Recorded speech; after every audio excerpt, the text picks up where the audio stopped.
गुरुर्ब्रह्मा गुरुर्विष्णु गुरुर्देव महेश्वरः गुरु साक्षात् परब्रह्म तस्मै श्री गुरुवे नमः।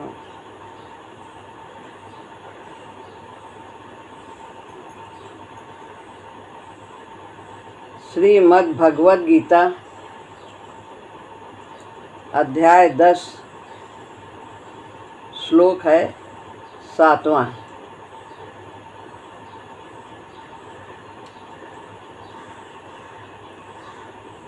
एतां विभूतिं योगं च मम यो वेत्ति तत्त्वतः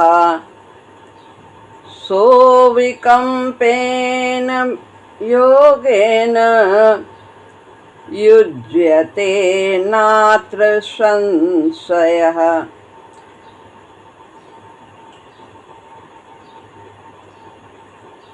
एताम, ये जो पहले बताई गई हैं विभूतियाँ, भाव रूप और व्यक्ति रूप। एताम, इस विभूतिम, विभूति को, योगम, योग यानी सामर्थ्य को, च माने और, मम मेरी, यो यानी यह जो मनुष्य, मम हो गया, यो माने जो मनुष्य, वेत्ति जानता है, तत्वतः तत्व से, सो विकम्पेन, सो यानी सा, वह अविकम्पेन अविचल, जो हिले न विकम्पेन वो अविचल, योगेन भक्ति योग से, युज्यते युक्त हो जाता है। नात्र, ना माने नहीं, अत्र माने इसमें, संशय, संशय यानी संशय है, इसमें संशय नहीं। जो मनुष्य मेरी इस विभूति को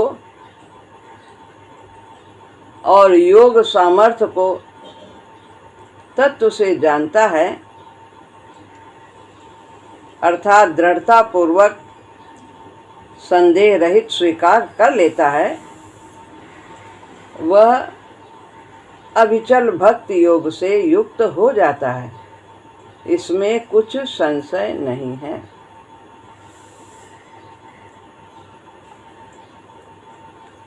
अभी 4 से चौथे श्लोक से 6ठे श्लोक तक भगवान ने अपनी विभूतियाँ जो भाव रूप है और व्यक्ति रूप, भाव रूप में देखा सब जितने भी भाव हैं, सुख दुख और उत्पत्ति विनाश, बुद्धि ज्ञान, सबके बारे में जो 20 बातें बताई हैं, तो वो सब भगवान की ही विभूतियाँ हैं। अंदर जो भी भाव हमारे उत्पन्न होते हैं वो भगवान की ही शक्ति से होते हैं। उनके बारे में बताया जो कुछ, और फिर उसके पश्चात आगे के श्लोक में उसी में व्यक्ति रूप विभूतियों के बात बताई कि जितना भी कुछ प्राणी है, जो भी उत्पन्न है संसार में, सारी सृष्टि वो मनु की संतान है बताया है, और सप्त ऋषियों की है, और सनकादि आदि की, सबकी ये सब जो कुछ भी संसार में है वो सब इन्हीं की संतान है व्यक्ति रूप में। तो वो विभूतियों को बताया। तो ये सब भगवान की विभूतियाँ हैं। ये ताम, ये जो बताई हैं, देखने सुनने समझने में जो कुछ भी आता है सब भगवान की विभूतियाँ हैं। तो एताम शब्द उन्हीं भाव रूप और व्यक्ति रूप विभूतियों के बारे में कहा।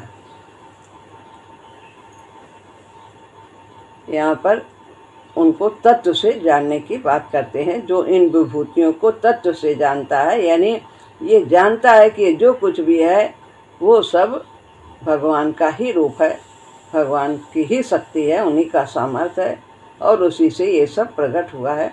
सब कुछ को उत्पन्न करने वाले परमात्मा ही है।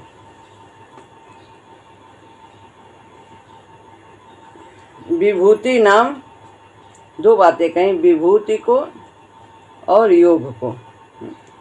विभूति को और योग को तत्व से जो जानता है, तो विभूति क्या है और योग क्या है। योग का तात्पर्य है जो कुछ भी शक्ति है, सामर्थ्य है, वो सब परमात्मा का है, इसे योग कहते हैं। और विभूति उस शक्ति और सामर्थ्य से जो कुछ भी प्रकट होता है, जो भी ऐश्वर्य दिख रहा है संसार में, ब्रह्मांड में जो कुछ भी है, वो सब विभूति है, भगवान की विभूतियाँ हैं ये सारा ब्रह्मांड। तो ये जो दोनों को तत्व से जानता है कि सर्वत्र सब कुछ परमात्मा ही है, तो वह अविचल भक्ति से युक्त हो जाता है। उसे परमात्मा के सिवाय कहीं और कुछ दिखाई ही नहीं देता है, अनुभव में ही नहीं आता है।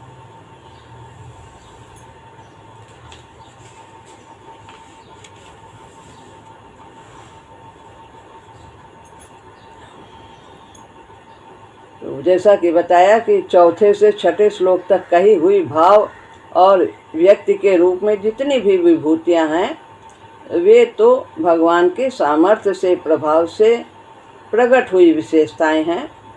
और भगवान कहते हैं मेरे से पैदा होते हैं। और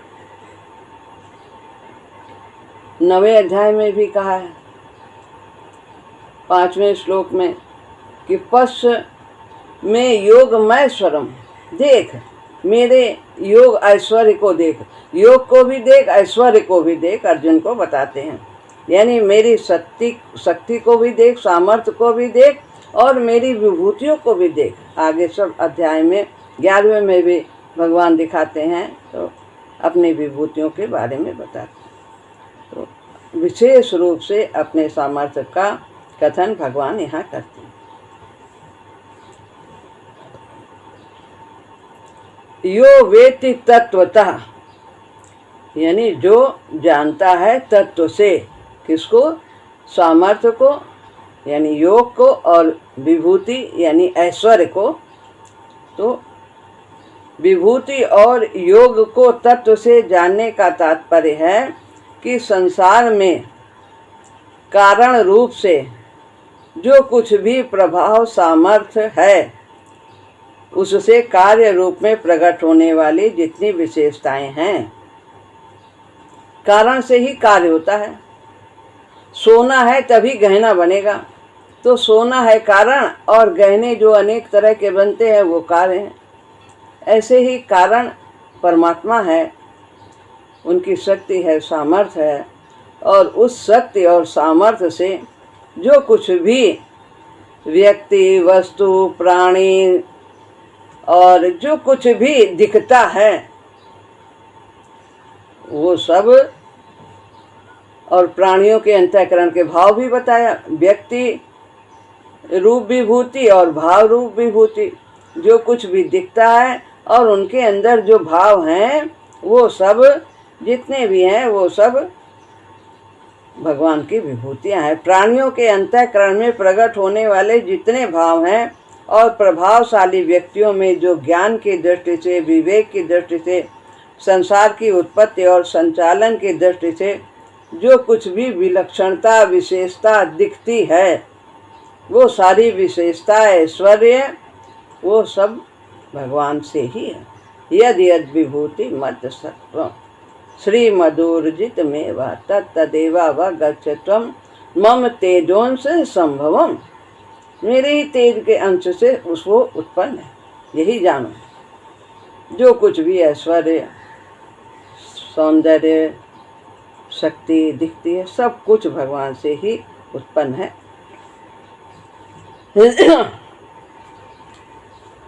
सबका मूल कारण, आदि कारण मैं ही हूँ।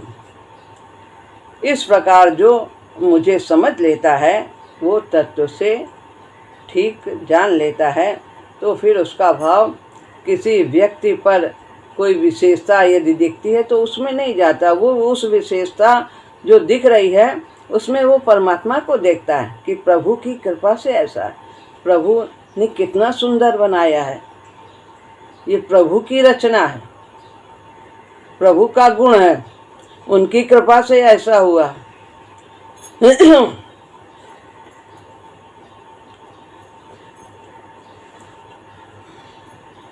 संसार में क्रिया और पदार्थ दो ही चीजें हैं, एक पदार्थ है और क्रिया है। इन्हीं में व्यक्ति बंधन में अपने को बांध लेता है। पदार्थ मेरा है और क्रिया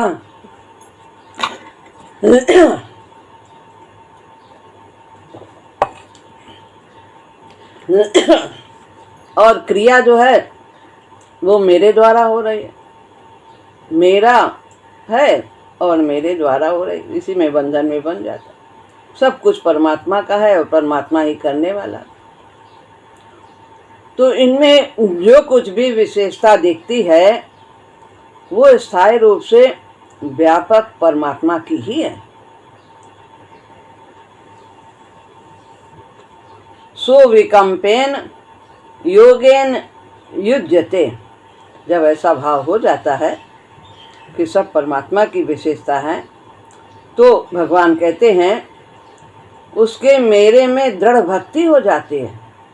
वो सर्वत्र परमात्मा ही परमात्मा देखता है, उन्हीं का प्रभाव, उन्हीं का गुण, उन्हीं का रहस्य, शक्ति, सब कुछ वो परमात्मा में ही अनुभव करता है। दृढ़ कहने का तात्पर्य है कि उसकी मेरे सिवाय कहीं और महत्व बुद्धि जाती ही नहीं, भगवान को ही श्रेष्ठ समझता है। अतः उसका आकर्षण दूसरे में न होकर मेरे में ही होता है, ऐसा भगवान कहते हैं। तो अविकम्पेन योगेन युज्यते, अटल दृढ़ योगेन यानी भक्ति प्राप्त करता है। नात्र संशय, और इसमें संशय नहीं, जो ऐसा जान जाता है फिर कहते हैं नात्र संशय, कि संशय न करना जो मैं कह रहा हूँ, मैं सत्य कह रहा हूँ।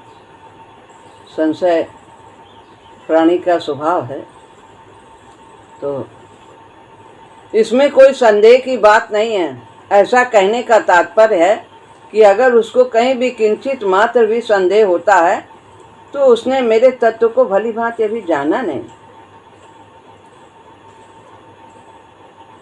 कारण कि उसने मेरे योग को अर्थात विलक्षण प्रभाव और उससे उत्पन्न होने वाली विभूतियों को मुझसे अलग मान लिया है।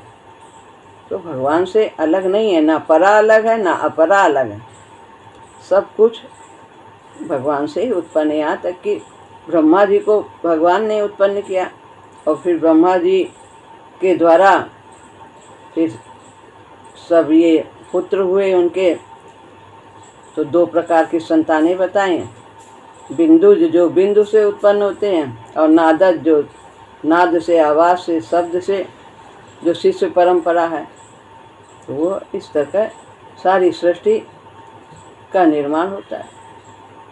तो सब कुछ के उत्पन्न करने वाले आदि कारण परमात्मा ही हैं।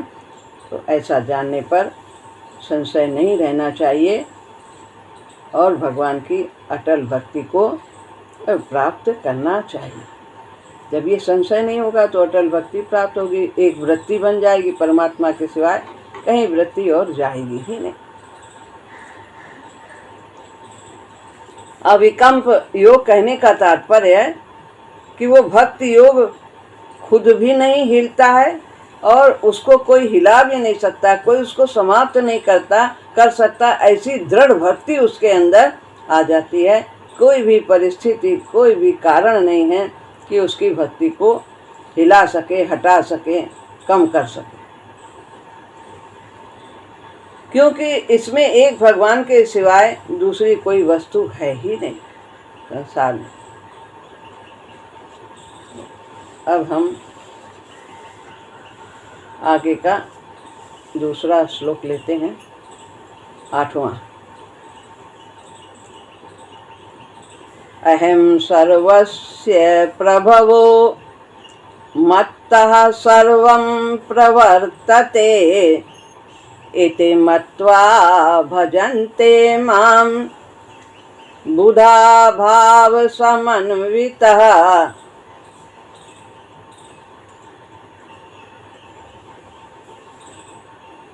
अब बताते हैं इसमें विभूति और योग को तत्व से जानना है क्या।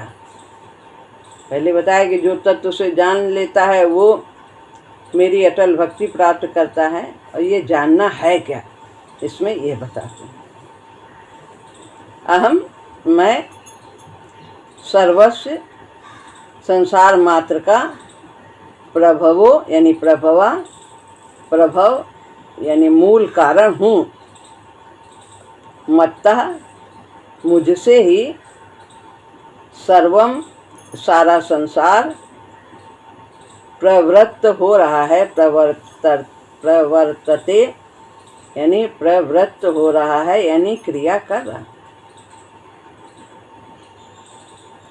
इति ऐसा मत्वा मानकर, भजन्ते भजन करते हैं, माम मेरा, बुधा यानी बुद्धिमान भक्त,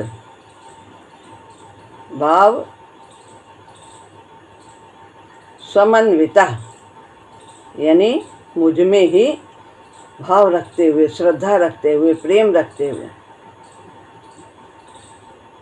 मैं संसार मात्र का प्रभव यानी मूल कारण हूँ, और मुझसे ही सारा संसार प्रवृत्त हो रहा है, गतिशील हो रहा है, क्रिया कर रहा है, अर्थात चेष्टा कर रहा है। ऐसा मानकर मुझ में ही श्रद्धा प्रेम रखने वाले बुद्धिमान भक्त मेरा ही भजन करते हैं, यानी सब प्रकार से मेरी ही शरण में रहते हैं।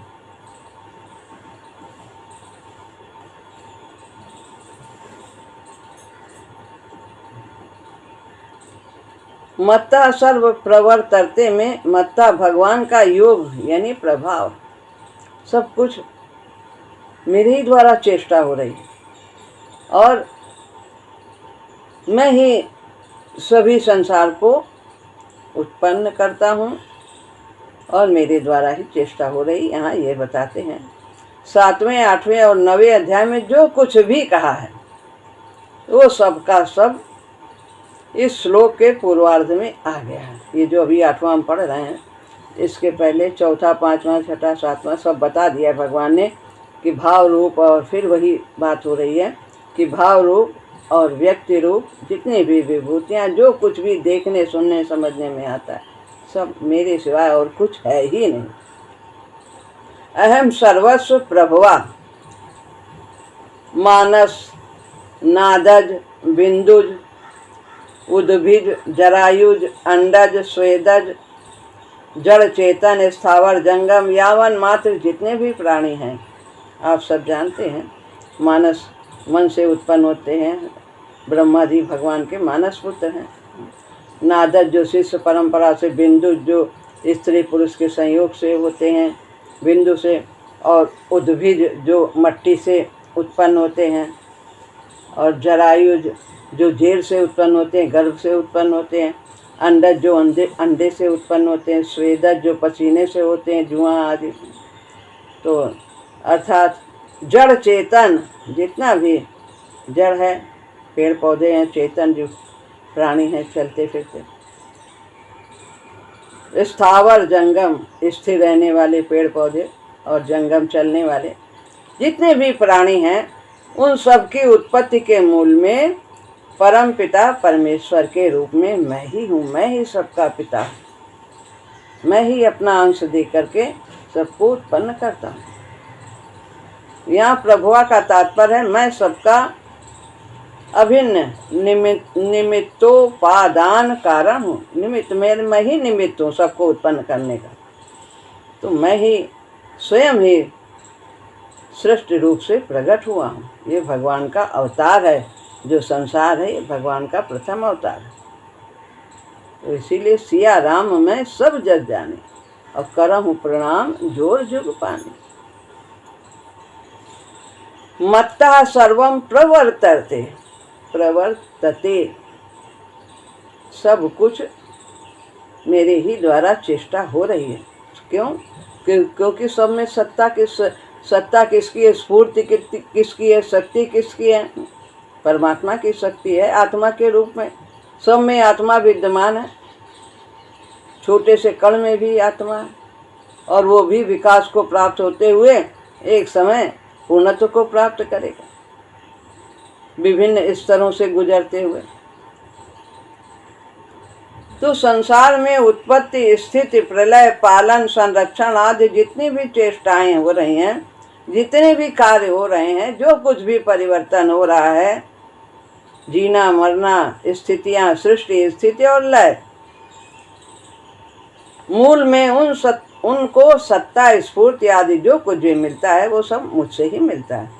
जैसे कि बिजली की शक्ति से ही तो सारे यंत्र चलते हैं, और बिजली ना हो तो यंत्र कोई कार्य करेगा? चाहे ठंडा करे, गर्म करे, पीसे, क्या करता है, कितना कुछ होता है बिजली से, वो सब बिजली से ही होता है। ऐसे ही परमात्मा की शक्ति से ही सब कुछ चेष्टा हो रही है। अहम सर्वस्व प्रभवो मत्ता सर्वम प्रवर्तते। कहने का तात्पर्य है कि साधक की दृष्टि प्राणी मात्र के भाव, आचरण, क्रिया आदि की तरफ न जा करके उन सब के मूल में स्थित भगवान की तरफ ही जानी चाहिए। ये कार्य कैसे हो गया, किस प्रकार हुआ? प्रभु ने कराया, प्रभु की कृपा से हुआ। मेरे अंदर क्या शक्ति? बिजली की शक्ति से जैसे यंत्र चलते हैं, ऐसे परमात्मा की शक्ति के रूप में आत्मा विद्यमान है और वही सारे शरीर को शक्ति देती है, प्रकाशित करती है। आत्मा बुद्धि को प्रकाशित करती है, बुद्धि मन को प्रकाशित करता है और मन इंद्रियों को प्रकाशित करता है, इंद्रियां शरीर को प्रकाशित करती हैं। और जो आत्मा में प्रकाश आता है, शक्ति आती है, वो कहाँ से आती है? परमात्मा से। तो मूल कारण क्या हुआ? परमात्मा। और परमात्मा में स्वतः शक्ति है, उसके पास कहीं से अन्य से शक्ति नहीं आती।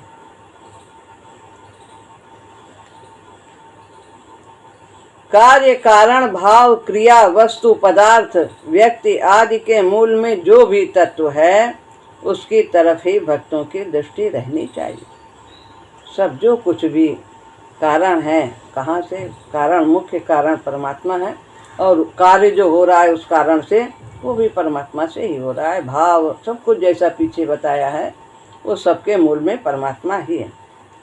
यहाँ सर्वस्य और सर्वम 2 बार आया है, तो इसका मतलब है कि भगवान के सिवाय सृष्टि का कोई भी न उत्पादक है और न संचालक है।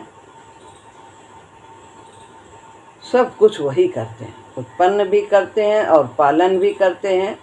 सब कुछ केवल परमात्मा के द्वारा ही होता है। इति मत्वा भाव समन्विता, भगवान से ही सब संसार की उत्पत्ति होती है और सारे संसार को सत्ता स्फूर्ति भगवान से ही मिलती है। अतः स्थूल सूक्ष्म कारण रूप से सब कुछ भगवान है। बार बार समझाने की चेष्टा किया है भगवान ने। तो भगवान के समान कोई न हुआ है और न कोई आगे होगा और न होना ही संभव है। ऐसे सर्वोच्च भाव से युक्त हो जाते हैं जो भक्त, वे बुद्धिमान कहे गए। इस प्रकार जब उनकी महत्व बुद्धि केवल भगवान में ही हो जाती है तो फिर उनका आकर्षण, श्रद्धा, प्रेम सब कुछ भगवान में ही हो जाता है। और भगवान का आश्रय लेने में उनमें समता आ जाती है, निर्विकारता आ जाती है, निःशोक आ जाता है, निश्चिंतता आ जाती है, निर्भयता आ जाती है। निर्भय हो जाते हैं, कोई चिंता नहीं, कोई शोक नहीं, विकार रहित हो जाते हैं, समता का भाव हो जाता है। ये सब स्वाभाविक हो जाता है जब हमारा भाव श्रेष्ठता का भगवान में हो जाता है। महत्व बुद्धि संसार में न हो करके भगवान में हो जाती है, तब साधक निर्भय हो जाता है, निश्चिंत हो जाता है कि सब वही है, जो करेगा, जो होगा वही होगा, और जो होगा वो हमारे परम कल्याण के लिए होगा। क्यों? क्योंकि वो हमारा शुभ चिंतक है, सुहृदय, सबके पालन पोषण करने वाले वही हैं, सबकी देख रेख करते हैं। बुधा, भगवान के सिवाय, बुधा माने बुद्धिमान, भगवान के सिवाय अन्य की सत्ता है ही नहीं, ऐसा मानना, भगवान को ही सबके मूल में मानना, भगवान का ही आश्रय लेना, श्रद्धा प्रेम रखना, यही उनकी बुद्धिमानी है कि उनसे कोई बड़ा नहीं है, उनसे कोई श्रेष्ठ नहीं है, और कहीं आकर्षण ना हो। जो विलक्षणता दिखती है, विशेषता दिखती है, सामर्थ्य दिखता है, ऐश्वर्य दिखता है संसार में, वो सब परमात्मा का ही है। ऐसा मानने वाले बुद्धिमान कहे जाते हैं। वो जानते हैं कि जो क्षर है, नाशवान है, संसार से अतीत है वो परमात्मा, और जो अक्षर है आत्मा के रूप में, परा के रूप में, वो उससे विलक्षण है, उत्तम है। परमात्मा संसार से अतीत है, क्षर से अतीत है, और अक्षर से विलक्षण है, वो उत्तम है, वो श्रेष्ठ है। तो इसलिए उत्तम की ही ओर दृष्टि जाती है, ऐसा जानने वाला बुद्धिमान कहा जाता है। और वो सर्ववित है, सर्व भाव से मेरा ही भजन करता है। माम भजनते, भगवान के नाम का जप कीर्तन करना, भगवान के रूप का चिंतन करना, ध्यान करना, भगवान की कथा सुनना, भगवत संबंधी शास्त्रों का पठन पाठन करना, सत्संग करना, ये सब भजन है। इस प्रकार से भजन किया जाता है। भगवान के आज्ञा का पालन करना, ये भजन है। भगवान की मुख्य रूप से 3 आज्ञा है, हमें वो तो करना है भजन की, नाम जप पठन पाठन और ये ध्यान आदि ये तो करना ही, लेकिन भगवान के आज्ञा का पालन करना ये भी आवश्यक है। दोनों कार्य होने चाहिए, जप आदि भी होना चाहिए और भगवान की आज्ञा का पालन भी करना है। भगवान की मुख्य 3 आज्ञा हैं। एक है कि जैसा व्यवहार हम अपने लिए दूसरों के से चाहते हैं वैसा व्यवहार हम दूसरों के साथ करें, सचेत रहना। और दूसरी बात है प्रत्येक प्राप्त वस्तु का सदुपयोग करना, दुरुपयोग कदापि न करना। माना कि हमारे पास बहुत कुछ भरा है, तो इसका मतलब ये नहीं कि हम उन सबको आधा इस्तेमाल करें और आधा फेंक दें, बर्बाद करें। उसको दूसरों की सेवा में लगाएं यदि हमारे पास ज़्यादा है तो। प्रत्येक प्राप्त धन का सदुपयोग करना है, जन का सदुपयोग करना है, भगवान का मानना है जन को, और धन का सदुपयोग करना है, पर सेवा में लगाएं। अनेक कार्य हैं समाज में, अनेक क्षेत्र हैं, उन क्षेत्रों में निष्काम भाव से लगाएं। और तीसरी आज्ञा है कि अपने कर्तव्य कर्मों को भगवान की सेवा व पूजा समझकर खुशी खुशी ईमानदारी के साथ करते चले जाएं, खुशी खुशी अनखा करके नहीं। ये चाचा जी, हमारे पूज्य शुक्ला चाचा जी, इन बातों को बहुत दोहराते थे। तो ये भगवान की आज्ञा है। ये विशेष रूप से 3 आज्ञाएं हैं। यदि हम इन्हें अपने जीवन में उतारते हैं तो प्रभु की अटल